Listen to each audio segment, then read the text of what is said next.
Daniel Jones is about to make $65 million per year and be the highest paid quarterback and player in NFL history.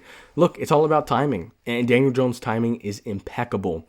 Somehow he was able to famoose the Giants out of $160 million per year, and he's doing the same thing with the Colts, but in a larger fashion. Look, the Colts traded 2 first-round picks. They don't have another quarterback on the roster that can throw the football. They have a lot of money tied up in other players. There's nothing they can do. Even if this season isn't all that great, even if they go 11-6 and lose in the first round of playoffs, they have no other option. If they don't re-sign Daniel Jones, it's going to be Anthony Richardson, which means you don't have a quarterback. Daniel Jones, if he wins a playoff game, if he wins 2 playoff games, it's going to be absurd. The amount of money he's going to get, it's going to be in the 70s. If Daniel Jones wins, if he's in the AFC Championship, I don't want to even talk about this because I don't think it's going to happen, but if he goes to the Super Bowl, if Daniel Jones goes to the Super Bowl, $75 million. $75 million is how much he will be paid. I know it sounds crazy. I mean, I've seen some people talk about he's going to get a 4-year, $170 million. People are talking about him making $42 million per year.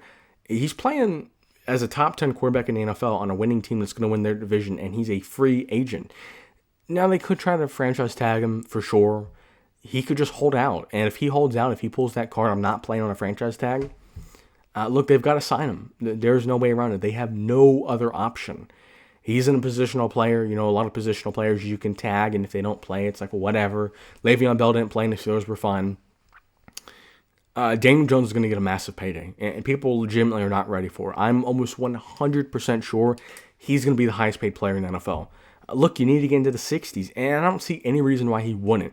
If they somehow miss the playoffs, or if they somehow go 10-7, really tail off, barely make the playoffs and get blown out, maybe they sign him 1 year, $30 million, and just kind of figure things out. But they've gone all in on this team. And the issue is they don't have the quarterback paid. They've gone all in on a team, and the most important piece on that team, who's been looking very good up until this point, is not under contract.